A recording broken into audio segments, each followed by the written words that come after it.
오늘부터 이제 3주 동안 함께, 사실 원래 이제 4주를 준비하려고 했는데 제가 갑자기 저희 스태프들이 미국 연수를 다녀오는 바람에 3주로 줄었습니다. 스태프들 미국 연수는 잘 다녀왔고요. 너무 감사하게 저희가 한 7군데 정도 교회를 갔다 오고 한 군데 캠프, 그 숲에서 하는 그런 캠프를 갔다 왔는데 정말 막 특이한 데가 많더라고요. 그래서 너무 특이해서 야, 이거는 어떻게 해야 되지? 우리가 이걸 보고 막 이런 생각이 드는 것들이 많았는데 앞으로 스태프들이 함께 고민해 나갈 거리들을 많이 가져온 것 같습니다. 그래서 저희는 태초에라는 제목으로 함께 7월 남은 3주 동안 말씀을 나누려고 합니다. 태초에 무슨 일이 있었는가? 창세기 1, 2, 3장 함께 나누어 보려고 하고요. 이 태초의 시리즈는요, 사실 약간 뭐랄까요? 학원 다니신다는 생각으로 오셔도 돼요. 이게 저희가 기독교가 2000년 전부터 시작했을 때 이 기독교의 설교는 많은 분들이 이제 설교라고 하면은 뭔가 은혜 받고 또 결단하고 이런 어떤 삶의 지침을 마련하고 이런 쪽을 생각을 하시지만, 또 설교에서 빼놓을 수 없는 요소 중에 하나가 이제 초대교회에서 디다케라고 불렀는데 공부하는 겁니다. 공부. 그래서 오늘부터 3주 동안은 여러분 공부하실 거예요. 그래서 조금 머리 아파요. 그래서 잠깐 딴 교회 가고 싶으신 분들은 잠깐 딴 데 갔다 오셔도. 공부라는 게 그렇습니다. 딱히 할 때도 힘들지만 하고 나서도 이게 뭐가 도움되는지는 잘 모르겠는 그런 거지만, 또 어쨌든 2000년 동안 해왔기 때문에 우리도 또 해야 되는 그런 거죠.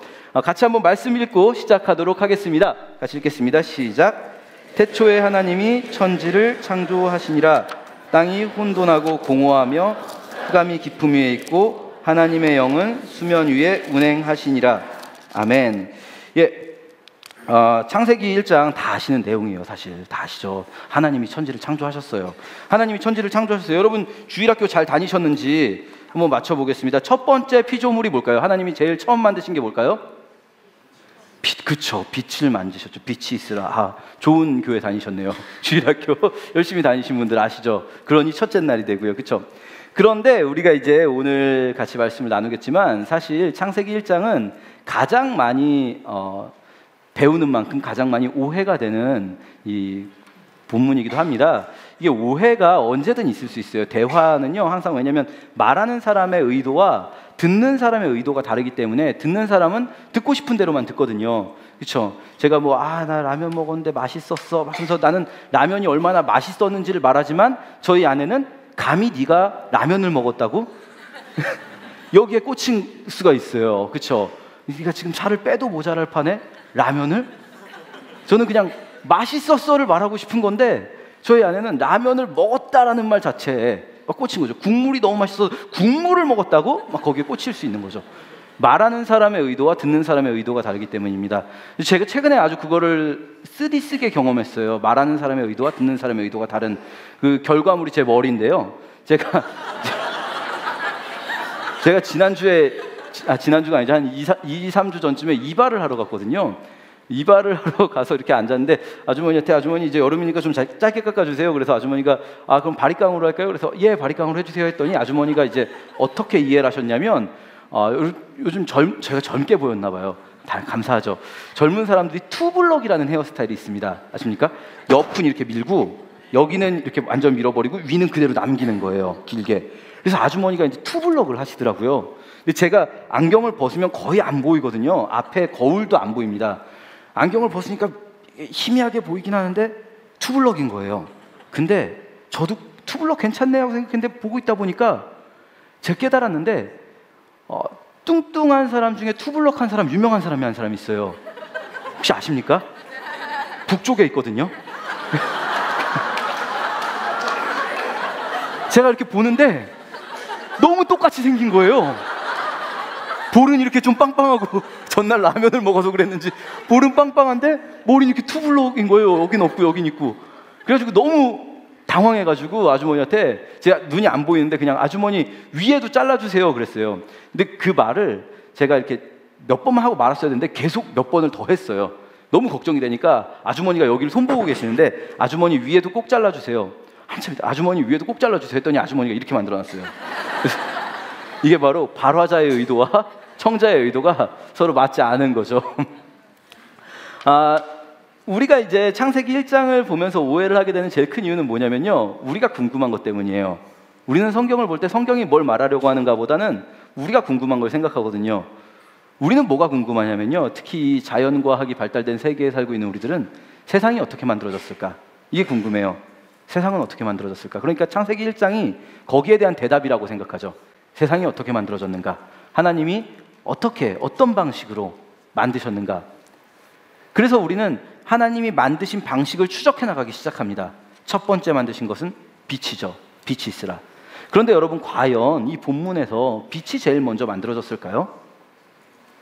자, 보세요. 2절을 보시면 뭐가 있죠? 땅이 있어요.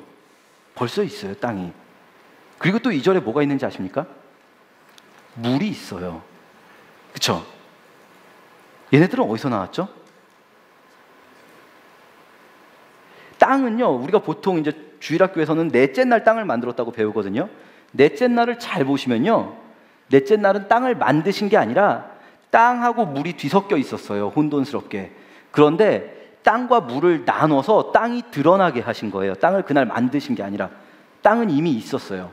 그럼 땅은 언제 만드셨을까요? 1절에서 만든 거예요.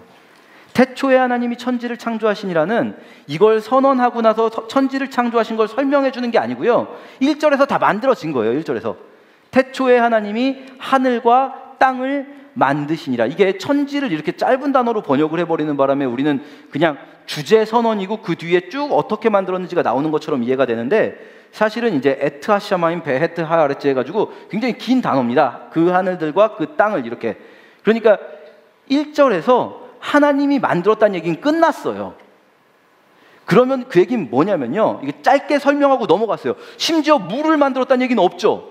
근데 그냥 물이 있어요. 그 얘기는 뭐냐면요, 하나님이 만들었다는 사실 그 자체는요, 길게 설명할 의도가 없어요, 이 글을 쓴 사람에게는. 왜냐하면 사실 이 글을 읽는 사람들은요, 그거 다 믿는 사람들이거든요. 이 글은 이스라엘 백성들에게 주어진 글입니다. 하나님을 안 믿는 이방인들에게, 이방인들을 전도하려고 쓴 글이 아니라 이스라엘 사람들에게 쓴 글이에요. 이스라엘 사람들은 하나님이 세상을 만드셨다는 거 다 알아요. 다 당연하게 생각합니다. 오히려 우리보다 더 당연하게 생각하죠, 그거를. 그 사람들한테 막 구구절절 설명할 필요가 없는 거죠. 하나님이 만드셨어요. 그럼 창세기 1장의 나머지 부분은 뭘까요? 우리가요, 발화자가 뭘 말하고 싶은지, 강조하고 싶은지를 알려면 반복되는 표현을 보면 돼요. 반복되는 표현. 저희 그 이발소 아주머니는 저희 반복되는 표현을 잘 캐치하셔서 머리를 이렇게 만들어 버리셨죠. 하지만 저는 감사합니다 하고 나왔습니다. 자, 먼저 땅의 상태를 한번 볼게요. 처음에 하나님이 세상을 만드셨어요. 그 땅의 상태가 어땠을까요? 그 세상의 상태는 혼돈하고 공허했어요. 이게 무슨 말일까요? 혼돈했다, 혼돈스럽다. 무슨 말인지 아시겠습니까? 이걸 생각하면서 1장에서 반복되는 비슷한 표현들을 찾아볼게요. 같이 한번 보시면 어떤 단어가 반복되는 걸 느낄 수 있을까요? 첫째 날 하나님이 빛과 어둠을 나누셨어요. 둘째 날 하나님이 물과 물을 나누셨어요. 셋째 날 하나님이 물과 육지를, 바다와 육지를 나누셨어요. 단어는 안 들어있지만 하나님이 낮과 밤을 나누셨어요. 넷째 날. 그렇죠? 계속 나누고 있어요. 뭐를? 이 단어 기억하시고요. 또 반복되는 단어가, 뭔가를 하나님이 만드실 때는 항상 어떻게 만드셨을까요? 자, 보세요. 종류대로, 종류대로, 종류대로. 너무 많이 반복된다는 느낌 안 드십니까? 저 단어가 굳이 저렇게 반복할 이유가 있나 싶을 정도로 종류대로가 많이 반복돼요. 자, 이게 뭘까요? 나누는 것과 종류대로. 얘는 왜 굴러갈까요? 땅의 첫 번째 상태는요, 안 꺼져요. 혼돈스러워. 혼돈스럽네요. 꺼졌어요. 예. 땅의 첫 번째 상태는 혼돈이었어요. 자, 이 혼돈을 느낄 수 있는 거 어디냐면요, 애기들 키우는 집에 가면 느낄 수 있어요. 주로 이제 3살에서 5살 사이의 애기들. 저희 집에 그 또래의 애기들이 2명 있거든요. 저희 집 항상 혼돈스러워요. 바닥이 보이질 않아요. 장난감이, 이게 보면 흑암이 기품 위에 있다 할 때 기품이 바다를 얘기하거든요. 그 위에 흑암이 쳐 있는데 저희 집은 장난감이 땅바닥 위를 덮고 있어요. 혼돈 섞여 있어요. 막 땅바닥이 드러나라 해야 되는데. 그러면 그 혼돈스러운 상태에서 제가 이제 일을 시작하면 어떤 일을 하게 되냐면, 먼저 공과 장난감을 나눕니다. 그리고 장난감 중에서 자동차와 자동차가 아닌 것을 나누죠. 자동차가 아닌 것 중에서 인형과 집 종류를 나눕니다. 그리고 자동차 중에서 타요를 그 종류대로 놓습니다. 인형 중에서 뽀로로와 친구들을 그 종류대로, 콩순이와 친구들을 그 종류대로 놓습니다. 뭐 하고 있는 걸까요? 정리하고 있는 거예요. 지금 하나님 뭐 하시는 걸까요? 정리하고 계시는 거예요. 땅이 혼돈했어요. 무질서했어요. 무질서를 질서로 바꾸고 계세요. 이해되시죠? 보이죠? 1장에 이게 이렇게 강조되고 있어요. 자, 땅의 두 번째 상태는 뭐였을까요? 공허예요. 공허 어떤 건지 아십니까? 비어 있다는 거예요. 공허도 역시 저희 집에서 느낄 수 있어요. 저희 집 냉장고를 열면 제 마음이 늘 공허해요. 이게 처음 태초에도요, 뭐가 있긴 있었어요. 저희 집 냉장고에도 뭐가 있긴 있어요. 하지만 제가 원하는 게 없어요. 거기에 제가 아이스크림이 있으라, 아이스크림이 충만하라 이렇게 말을 하고 싶지만 그러면 안 되죠. 자, 하나님이 그 공허했던 곳을 채워넣기 시작해요. 뭔가를 만들어서 채워넣는 거죠. 그런데 이 채워넣는 것에 패턴이 있어요. 뭐냐면요, 아까 나눈 공간들 있죠. 공간을 나누신 다음에 그 모든 공간을 다 꽉꽉 채워넣기 시작해요. 하늘, 바다, 땅 전부 번성해라, 충만해라 라고 말씀하세요. 어디는 가득 차고 어디는 비어 있지 않아요. 모든 곳이 질서 있게 가득 차 있어요. 이게 하나님의 세상이에요. 이 모든 일들이 언제 일어나냐면요, 이게 가장 중요해요.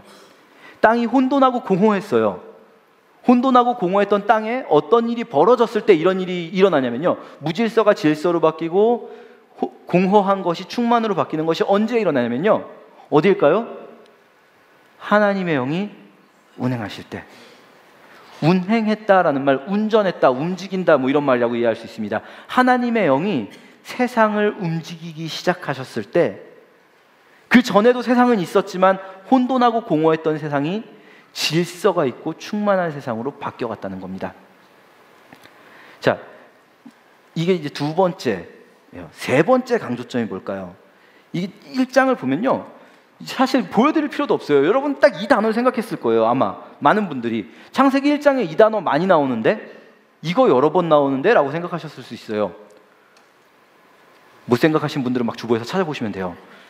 이 단어가요, 100번 나오는 것보다 더 강조되게 나와요. 어떻게 나오냐면요, 숫자 딱 맞춰서 딱 7번 나와요. 이건 맞춘 겁니다. 7번으로 완전수거든요. 7번 나오는 단어 좋았더라예요. 좋았더라. 좋았더라는요, 하나님이 세상을 뭘 이렇게 만드신 다음에 막 너무 좋아하는 거예요. 혼자 막 너무 좋아하는 거예요. 하나님이. 이 얘기가 계속 반복돼요. 좋았더라. 이게 우리에게는 별 의미가 없을지 몰라요. 하지만 이 이야기를 처음 들었던 이스라엘 백성들에게는 굉장히 큰 의미가 있었어요. 이 사람들에게는 충격이었어요. 왜냐하면 이 사람들은요, 지금으로부터 3,500년 전 혹은 2,500년 전일 수도 있고요, 이 이스라엘 사람들은요, 고대 메소포타미아 지역의 세계관을 가지고 살던 사람들이었어요. 고대 말이 꼬이네요. 점점 어려워지죠. 고대 메소포타미아 지역의 세계관이라는 건 뭐냐면요, 그 사람들이 가지고 있었던 신화는 어떠냐면요, 제가 여기에, 제가 거짓말하는 게 아니라고 보여드리려고 수메르 신화라는 책을 빌려왔는데, 여러 가지 신화들이 있습니다. 무슨 뭐 에리두 창세기라든지 뭐 아트라하시스라든지 뭐 여러 가지 이 수메르의 신화들이 있는데요, 이 신화들의 공통적인 패턴이 있어요. 공통점은 뭐냐면요, 세상은 신이 만들려고 해서 만들어진 게 아니고요, 어쩌다 보니까 나온 거예요. 신들이 싸우다가, 신들이 막 이상한 짓을 해요. 막 바람 피는 신화도 있고, 막 신들이 어쨌든 싸우다가 세상이 만들어져 버렸어요. 그게 수메르 신화예요. 세상은 선한 곳이, 좋은 곳이 아니에요. 제일 높은 신이 어떤 좋은 의도를 가지고 너무 좋아하면서 만든 곳이 아니라, 세상은 그냥 어쩌다 보니까 생겨가지고 이렇게 어쩌다 보니까 우린 여기 살고 있는 거예요. 무엇보다 인간 창조가 제일 독특한데요, 제가 하나를 읽어드리겠습니다. 아트라하시스의 태초 이야기라는 석판이 있습니다. 이 토판의 첫 번째 토판의 187줄부터 제가 읽도록 하겠습니다. 자, 전에 이제 설명드려야 될 건 신이 여러 신이 있거든요. 여러 명의 신이 있는데 큰 신이 있고 작은 신이 있어요. 제일 높은 신이 있고 낮은 하급 신들이 있죠. 이 낮은 하급 신들한테 큰 신이 일을 할까요, 안 할까요? 큰 신은 일을 안 해요. 낮은 하급 신들한테 일을 시켰어요. 막 일을 시켰더니 낮은 하급 신들이 나중에 이제 쿠데타를 일으키려고 합니다. 그래서 이렇게 말합니다. 그들의 노동은 힘겹고, 그들이 이제 작은 신들입니다. 고생이 많습니다. 매일 땅이 외치며 울부짖음이 심하며 시끄러운 소리를 듣습니다. 자, 여기 산파여 신 벨트레일리가 있습니다. 그녀가 사람을 만들어서 그 사람이 이 멍에를 지게 합시다. 그가 멍에를 지고 신들의 노역을 맡게 합시다 하면서 인간을 만들어요. 자, 인간은 왜 만든 걸까요? 노예예요. 신들의 노예로서 만들어진 게 인간이에요. 그리고 나서요, 이 아트라하시스의 두 번째 석판에 보면은 더 재밌는 건 인간들이 막 이렇게 불평을 하기 시작해요. 노예로 있다가 어떻게 할까요? 신들이 인간을 멸망시켜 버리려고 해요. 신은요, 인간에 대한 애정이 없어요. 노예로 만든 거예요, 그냥. 그런데 우리 창세기 1장의 가장 큰 특징은 뭐겠습니까? 이 세상은 하나님이 만들고 싶어서 의도적으로 너무나 좋은 모습으로 만드셨어요. 그리고 인간을 만드시고는 이 인간은 하나님의 노예가 아니에요. 인간을 만드시고는 자신의 대리인으로 세우시고 심히 좋았더라 하셨어요. 보시기에 심히 좋았더라. 너무나 좋았다. 이 이야기가 고대 이스라엘 사람들에게는 어떤 의미로 다가왔을까요? 이게 여러분 읽으시면서 우리를 먼저 생각하시고 내가 적용하려고 하시면 안 되고요. 성경의 기본 원칙은 이 이야기가 먼저 1차적으로 전달된 사람들이 받았을 느낌을 알아야 되거든요. 이 이야기는요, 두 부류의 사람들에게 전달됐습니다. 첫 번째는 아마도 지금으로부터 3,500년 전에 모세가 쓴 글입니다. 예수님도 이것을 모세의 글이라고 부르시고요. 모세, 자 여러분, 모세 언제적 사람일까요? 모세, 아담 친구일까요? 모세는요, 이스라엘 백성이 이집트에서 노예 생활을 하다가 탈출할 때의 사람입니다. 모세의 글이라는 의미는 뭐냐면, 이 글은 누구를 대상으로, 누가 읽으라고 쓴 글이었냐면, 처음에 이집트에서 노예 생활을 하다가 탈출한 이스라엘 백성들에게 쓴 글이에요. 그러나 처음엔 쓰지 않았을 겁니다. 왜냐하면 지금으로부터 3,500년 전은요, 아무리 짧게 잡아도 한 3,200년, 그때는요 글을 쓴다는 게 굉장히 힘든 일이었어요. 종이가 없거든요. 토판에다가 파가지고 써야 돼요. 이거 굉장히 쉽지 않은 일이었을 겁니다. 그리고 사실 글을 써봤자 읽을 수 있는 사람도 거의 없어요. 구전되었습니다. 대부분의 구약 성경은 다 구전되었습니다. 입에서 입으로 전달되죠. 이게 훨씬 더 편한 방법이니까요. 글 써봐야 읽을 수 있는 사람이 없어요. 구전되었어요. 그런데 언제 이게 기록되게 되냐면요, 우리가 가지고 있는 이 성경책의 기록은 한참 뒤에, 거의 1000년 뒤입니다. 바벨론 포로기 때예요. 왜 포로기에 기록을 하게 되냐면, 그때도 여전히 구전이 훨씬 더 편한 방법이었음에도 불구하고 구전을 포기하고 기록을 하게 된 이유는요, 구전은 이거 다 외워야 되잖아요. 시간이 오래 걸려요. 애들이 한참 클 때까지 계속 주입교육을 해야지 이걸 외울 수 있거든요. 포로기 때에 어떤 위기가 발생했어요. 그건 뭐냐면, 이 애들이 이걸 다 외우기 전에 우리가 죽어버리면 어떡하지라는 걱정을 하기 시작했어요. 이 사람들이. 이 애들이 이걸 다 외우기 전에 내가 죽으면 구전이 끊기는 거예요. 그때 바벨론 포로기 때 대부분의 구약 성경이 기록되게 됩니다. 그래서요, 여러분이 구약 성경 읽으시다 보면 그런 말이 나와요. 그때는 이렇게 불렀는데 지금은 이렇게 부른다. 뭐 그때는 기럇 여아림이었는데 지금 헤브론이라고 부른다. 뭐 이런 거 있거든요. 이 그때와 지금이 뭐냐면, 이 모세 시대에는 그때는 이렇게 불렀었는데 이름이 지금은 바벨론 포로기 때인 거예요. 지금은 이렇게 부른다. 이렇게 말하는 거죠. 자, 그러니까 이 글은요, 기록된 것과 작성된 것이 두 시점인데요. 이집트에서 노예 생활을 하던 사람들, 바벨론에서 포로 생활을 하던 이스라엘 백성들에게 전달된 글입니다. 무슨 의미가 있을까요? 자, 보세요. 이집트에서 노예 생활을 하는 사람들과 바벨론에서 포로 생활을 하는 사람들, 공통점이 있어요. 첫 번째는요, 이 사람들이 지금 있는 곳이 그 당대 문명의 최고 정점에 있는 곳이라는 거예요. 요즘으로 말하자면 뉴욕이에요, 뉴욕. 가장 발달된 물질 문명을 가진 곳, 이집트와 바벨론. 그렇죠? 뉴욕이에요. 이 사람들 뉴요커들이에요. 뉴요커들. 근데 문제는 뭐냐면 이 사람들의 신분이 뭘까요? 노예, 포로. 우리식으로 말하면 뉴요커는 뉴요커인데 뉴욕의 홈리스. 그런 사람들이에요. 그리고 이 사람들은요, 돌아가야 될 곳이 있어요. 그게 어딥니까? 약속의 땅. 이 사람들은 약속의 땅으로 돌아가야 된다는 꿈을 꾸고 있어요. 자, 이 창세기 1장은 이들에게 어떤 의미였을까요? 창세기 1장에는 두 땅이 나옵니다. 혼돈하고 공허한 땅과 질서 있고 충만한 땅. 그 사이에 하나님의 영의 운행이 있습니다.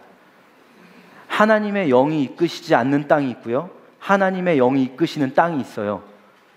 하나님의 영이 이끄시지 않는 땅은 혼돈하고 공허해요. 어쩌면 이 사람들에게 그것은요, 지금 자기들이 있는 이집트나 바벨론을 떠올리게 했을지 모릅니다. 자, 이집트나 바벨론 물질 문명의 극치입니다. 오늘날 우리를 생각해도 좋습니다. 여기는요, 이 이집트하고 바벨론은요, 혼돈스러워요. 왜 혼돈스러웠냐면요, 질서가 없거든요. 옳은 것과 그른 것이 합법과 불법이 경계가 없어요. 왜요? 힘 있는 사람이 다 이겨요. 현대도 그런데 고대에는 오죽했겠습니까? 힘 있고 권력 있고 돈 있는 사람이 무조건 법이에요. 그러니까 여기를 지배하는 규칙은 딱 하나예요. 여기의 질서는 딱 하나예요. 정글의 법칙, 약육강식의 법칙. 질서가 없고 혼돈스러운 곳이죠. 그리고 여기는요, 공허해요. 물론 사실 물질 문명의 극치인 곳에서 부유한 자들은 어마어마하게 부유했을 겁니다. 이집트의 파라오는 어마어마한 창고를 짓고 살았을 거예요. 하지만 없는 사람은 아무것도 없어요. 노예들은 아무것도 없어요. 공허한 거죠. 어디는 가득 차 있고 어디는 공허하고. 이스라엘 백성들은 공허한 쪽에 속한 사람들이죠. 이들에게 이 책은요, 어쩌면 우리가 돌아가야 할 곳을 알려준 겁니다. 우리가 돌아가야 할 그곳은요, 하나님이 운행하시는 곳은요, 모든 곳이 질서 있고요, 옳은 것과 그른 것, 정의로운 것과 불의한 것, 모든 것이 질서 있게 잡혀 있고, 그리고 모든 곳이 충만해요. 공허한 곳이 없어요. 이 꿈을 꾸게 하는 거죠. 기독교 신앙은요, 처음부터 이 창세기 1장부터요, 이거 해라 저거 해라로 시작하지 않습니다. 기독교 신앙은요, 여러분에게 착하게 살아라, 어려운 사람을 도와라, 뭐 교회 잘 나와라, 이렇게 말하는 거는 뒤에 이제 조금 붙어 있습니다. 없진 않나요? 그런데요, 기독교 신앙의 처음 모습은 뭐냐면요, 하나님이 일하시는 곳을 바라게 하는 겁니다. 소망하게 하고요, 꿈꾸게 해요. 이스라엘 사람들에게 바벨론에 있었던, 이집트에 있었던 이스라엘 사람들은요, 큰 위협이 있었어요. 어떤 위협이냐면 가나안으로 돌아가기를 포기하는 거예요. 굳이 뭐하러 약속의 땅에 가요? 왜냐하면 이 사람들이 또 하나 꿀 수 있는 꿈은 뭐냐면 지금 여기서 나라도 잘 되는 거예요. 다른 사람들이 어떻게 되든 말든 간에, 이 질서야 어떻게 되든 말든 간에, 여기에 무질서와 혼돈이야 그대로 두든 말든 간에 내가 잘 되면 되는 거잖아요. 비어있는 곳이 있고 막 넘치는 곳이 있으면 내가 넘치는 곳으로 가면 되는 거잖아요. 바벨론에 있었던 이스라엘 사람들 중에는요, 몇몇 인물들은 높은 곳으로 승진하기도 했습니다. 돈을 많이 벌기도 했어요. 우리도 아는 사람 한 명 있죠. 다니엘이라고. 그런 사람들이 있었습니다. 그러니까 굳이 약속의 땅으로 돌아가기를 포기하고 그냥 여기서 나라도 잘 되기를 꿈꿀 수 있었어요. 창세기 1장은 그들에게 말합니다. 하나님의 나라는, 우리가 원래 있었던 그곳은 이렇게 좋은 곳이었다고요. 모든 것이 아름답고 모든 것이 좋았고 모든 것이 가득 찼었다고요. 그걸 꿈꾸고 소망하라고요. 성령이 이끄시는 나라를. 제가요, 이런 일이 있었습니다. 몇 주 전에 제가 사실은 그동안 계속 좀 이렇게 도와주고 싶은 사람들이 있었어요. 너무 힘들어 보이는, 너무 힘든, 여러분 미리 말씀드리지만 여러분에게 도우라는 얘기는 아닙니다. 제가 일부러 누군지를 쏙 빼고 얘기할 거예요. 이 상황을, 자세한 상황을 얘기하니까 막 이렇게 해야 되나 하시는 분들이 있더라고요. 자세한 상황 없이 그냥 도와주고 싶은 분들이 있었어요. 근데 이제 핵심은 이거예요. 너무 오랫동안 도와주고는 싶은데 그냥 주저하고 있었는데 어느 날 연락이 왔어요. 문자가 왔어요. 카톡이. 어떤 청년이었다가 지금은 결혼한 청년이 이상하네요. 젊은 한 사람이 자기가 이직을 한다는 거예요. 직장을 옮기는데 퇴직금을 받게 됐대요. 한 200만 원 정도 퇴직금을 받게 됐는데, 뭐 퇴직금을 누군가를 돕고 싶다. 어려운 사람을 돕고 싶다는 거예요. 그래서 제가 그때는 그냥 오 이건 정말 할렐루야 하면서 그 두 사람을 얘기를 했어요. 제가 돕고 싶었던 이 둘은 전혀 별개의 사람인데 이 두 분 사정을 얘기하면서 이 두 분을 그러면 100만 원씩 했으면 좋겠다. 너무 쉽게 얘기하죠, 남의 돈이라고. 너무 쉽게 얘기했는데 진짜로 너무 쉽게 그렇게 헌금을 했어요, 이분이. 그래서 교회에 헌금이 들어온 거예요. 그러고 나니까 제가 마음속에 그런 불편함이 생기는 거예요. 왜 나는 못했을까? 요즘 청년들이요, 여러분, 퇴직하고 퇴직금 받으면 뭐 생각하는지 아십니까? 형편이 어려운 친구들은 다음번 직장 구할 때까지 버틸 돈으로 삼아야 되고요, 형편이 좀 나은 친구들은 퇴직금 하면 제일 먼저 생각나는 게 여행입니다. 직장 다니면서 여행 못 다녔으니까요. 근데 이게 얼마나 귀한 돈이었겠어요. 근데 그걸 했는데 왜 난 못했을까라고 생각하고 있는데, 근데 그 주에 저희 와플 큐티 본문이 제가 새벽 예배 설교하는 날이었는데 본문이 그런 내용이 있는 거예요. 제사장들보다 다른 사람들이 더 헌신해서 제사장들이 정결례를 해야 되는데 성전 정결례를 제사장들이 안 하고 다른 사람들이 했다. 이런 얘기가 나오는 거예요. 그래서 제가 그게 너무 찔리는 거예요. 그래서 그거를 새벽 시간에 나눴어요. 새벽 시간 몇 명 없습니다. 저희 몇 명 없어요, 진짜. 몇 명 앉아 있는데 어차피 몇 명 없으니까 막 그땐 자세하게 설명을 막 했어요. 막 이런 어려운 분들이 있었고 막 그랬는데 나 돕고 싶었는데 나는 못했는데 이렇게 했더라 하면서 제가 너무나 저 자신이 너무나 부끄럽고 그런 모습을 좀 나눴어요. 그랬는데 새벽 예배가 끝나죠. 제가 분명히 그때도 여러 번 강조드렸어요. 이거 돈 내라는 이야기 아닙니다라고 여러 번 강조드렸어요. 새벽 기도가 끝나고 나서 전화가 왔어요. 모르는 분이셨어요. 모르는 전화번호. 근데 그분이 그러시는 거예요. 전도사님, 저도 형편이 좋진 않은데 저도 그분들을 좀 돕고 싶습니다. 그러시는 거예요. 그래서 제가 너무 당황했어요. 왜냐하면 진짜로 그렇게 형편이 좋지 않다고까지 하는데, 그래서 제가 막 말렸습니다. 그래서 집사님, 제 마음을 너무나 감사하게 받았고요. 이미 정말 너무 감사드립니다. 마음만 받을게요. 왜냐하면 사실 저는 어떤 생각이 있냐면요, 또 부끄러운 부분인데 사실 성경은 바울은 그렇게 합니다. 자기 제자들에게 돈 있는 사람 거 가져다가 돈 없는 사람들에게 나눠주는, 그럼으로써 있는 사람들이 나눠주고 베풀 때만 느낄 수 있는 그 하늘의 기쁨을 느끼게 하라고 그들에게 알려주라고 디모데후서에서 말하지만, 저는 바울이 아니지 않습니까? 저는 걱정이 되는 거예요. 지금은 이분이 기분이 좋아가지고 이렇게 하지만 나중에 원망 들으면 어떡하지? 저는 사실 지금도 그런 생각이 늘 많습니다. 나중에 원망 들으면 어떡하지? 이분이 형편도 좋지 않던데. 그래서 몇 번을 말렸어요, 제가. 집사님, 저희 교회가 집사님의 마음을 감사하게 받았습니다. 집사님, 그리고 그분들은 이미 받으셔가지고 괜찮을 것 같아요. 나중에는 막 집사님, 하나님께서 받으신 것 같아요, 이미. 근데 이분이 굉장히 막 고집스럽게도 아니고 굉장히 선하게, 젠틀하게 말씀을 하시는 거예요. 누군지 알려달라, 이름을. 본인이 지정금으로 하겠다. 그래서 말씀을 드리고 전화를 끊고 제가 생각을 해봤어요. 도대체 뭐가 이렇게까지 하고 싶을까? 도대체 왜 이분은, 제 이름도 몰라요. 지금도 모릅니다. 제 전화번호에 뭐라고 저장되어 있냐면, 제 핸드폰에 이분이 저한테 저장하라고 그랬어요. 돈 필요할 때 연락해달라고 하신 분. 그렇게 말씀해 주셨어요, 저한테. 나중에도 어려운 분 있으면 꼭 자기한테 연락 좀 달라고, 교회에 이렇게 들어오면 돈 필요할 때 연락 달라고 하신 분. 이분은 뭐가 이렇게 하고 싶었을까? 제가 그때 깨달았어요. 뭐 이것 때문이 아니지만 성령이 운행하시는구나. 이 한 사람의 마음속에 성령이 운행하시는구나. 어딘가가 비어있다면, 어딘가가 공허하다면, 어딘가 필요한 것이 없다면, 채워져 있지 않다면 그걸 채우고 싶구나.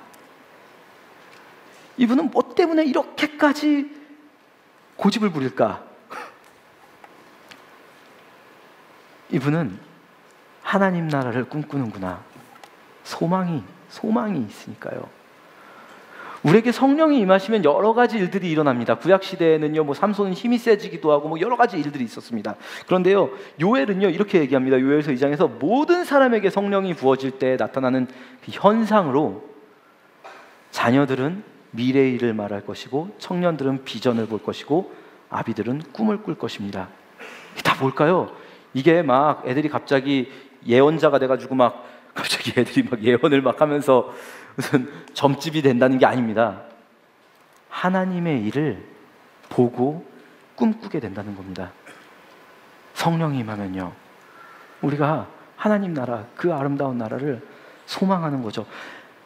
이들에게, 이스라엘 백성들에게는요, 하나님의 땅, 약속의 땅으로 가야 한다. 지금 이 혼돈하고 무질서하고 공허한 이 땅을 떠나서 우리는 하나님이 운행하시는 땅으로 가야 한다. 지금 우리들에게는요, 지금 이 세상을, 온 세상 위에 하나님의 성령이 운행하시게 우리가 그렇게 해야 한다. 여러분, 이 찬양 아십니까? 성령이 오셨네. 성령이 오셨네. 성령이 오셨네. 내 주에 보내신 성령이 오셨네. 중요한데요, 우리 인생 가운데 친히 찾아오셔서 그날 꿈꾸게 하시네. 그 나라를 꿈꾸게 하시는 겁니다. 하나님이, 하나님의 성령이 온 세계 위에 운행하시는 나라, 어디도 빈 곳이 없고 공허한 곳이 없는 나라, 우리가 그 일에 쓰임받기를 간절하게 소망하게 하시는 거죠. 저희 교회 홈페이지가 있습니다. 저희 교회 홈페이지에 보시면 그 매주 설교가 업로드됩니다. 영상이, 뭐 아시는 분은 아시겠지만 설교 영상을 보면, 그런데 이거 아시는 분이 아마 없을 것 같아요. 한 2달 전부터 설교 영상 밑에 이런 멘트가 첨가됐습니다. 화면 우측 하단에 CC를 클릭하신 후 한국어를 선택하시면 자막과 함께 시청하실 수 있습니다. 그래서 요 옆에 보시면 CC라는 게 있는데 누르시면, 한국어를 누르면 자막이 나옵니다. 놀랍지 않습니까? 이분은 누군데 한화 유니폼을 입고 있죠? 감히 두산 팬 주제에. 여러분, 두산 팬에게 정 주지 마세요. 올 가을에 우리는 두산 팬과 싸울 겁니다. 반드시 한국 시리즈 결승전에서 우리는 두산을 물리칠 것입니다.